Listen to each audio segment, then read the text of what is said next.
The man suspects that someone is playing games with him. Andy begs them to release him. He clarifies that he was not trying to steal anything. Andy simply came here to check, but to his disappointment, Number 1 answers him once again. Since he is dehydrated, he drinks some fresh water. But it also quickly stops coming.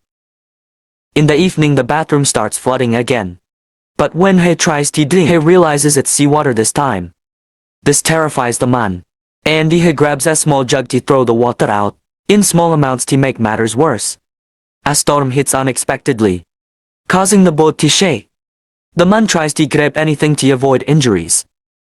But he's hit multiple times. The water level also continues to rise in the bathroom, with each passing moment reacting swiftly. The man attempts to shoot the rope that controls the canvas with a small blade. But he accidentally hurts his finger, causing him to scream in pain. Despite this, he doesn't give up. Andy eventually manages to shoot the rope. With the canvas now lowered, the sailboat finally stops moving, bringing him some relief. He then closes the window. Andy huddles into the sink to avoid drowning. Before falling asleep, he tapped out. The next morning, when the fisherman wakes up, he realizes that the water has risen up to his neck. Andy his whole body feels cold. With nothing else to do, he starts kicking at the door again, but it does not even budge. He loses all hope. Andy starts to believe that he's going to die here. But a few moments later, he suddenly hears a clicking sound. Andy when he approaches the door, it turns out to be open. The man believes that someone is deliberately torturing him. Andy he looks around for them but sees Number 1. He then heads to the deck where he finds multiple buoys. The man knows that the boat will sink at any moment, because of the leak, so he comes up with a plan. He attaches the buoys to one of the broken doors. He found Andy prepares a makeshift boat. Shortly after, the man puts this newly created raft in the water. Andy gets on it. He sails a short distance away. Andy waits for the American line to sink, but it doesn't happen. After waiting for a while, he realizes that it's not going to sink, so he boards the sailboat again. Following this, the fisherman repairs the leaking part of the ship. To prevent water from entering, he builds a simple water pump for draining the cabin. Andy also repairs the hull. He then uses the radio again, leaving several messages requesting help, but doesn't receive any response. Shortly after, as the man is engrossed in his repairs, he notices a freighter sailing in the distance. This gives him some hope, so he quickly gets on his makeshift raft. Andy begins to sail towards the freighter, but moments later, as he turns back, he notices the American line is racing towards him at full speed. The man tries to sail faster, but realizes he cannot get away from it. This forces him to jump into the water. Andy his makeshift raft is shredded to pieces.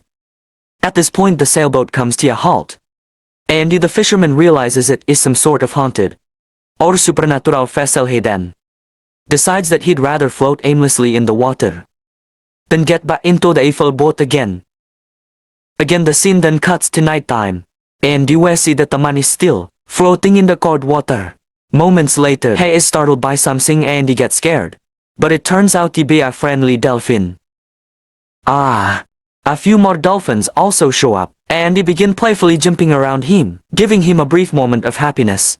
However, just then, the eeless reappears, startling the dolphins. Andy scattering them away.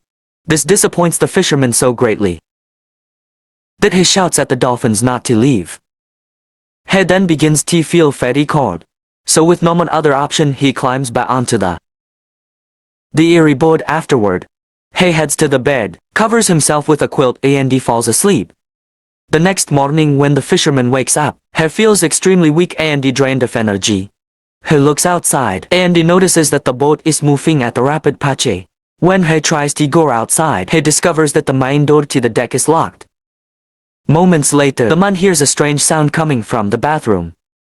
Andy decides to investigate, so he finds a small hatch in the corner, which he hadn't noticed before.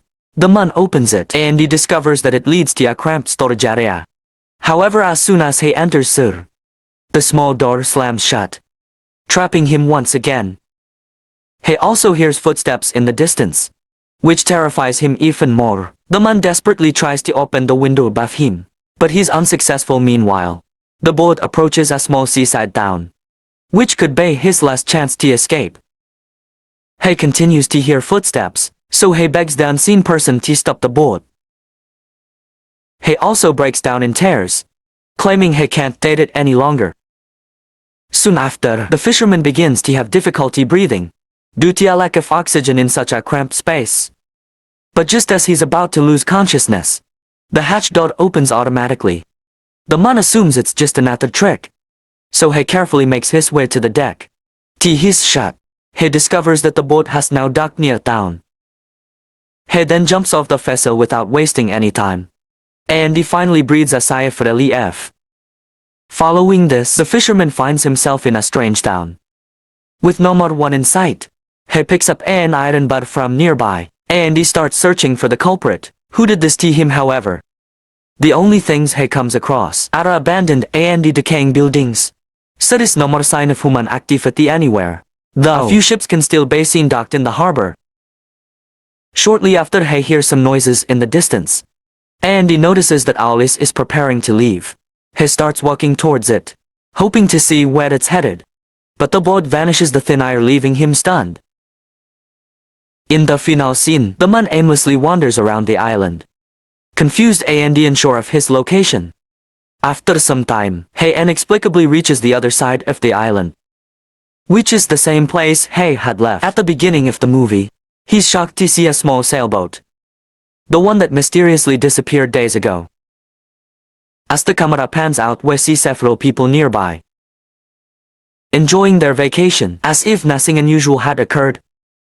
The movie then concludes with a shot of a small opening in a water cave that leads into the vast ocean beyond.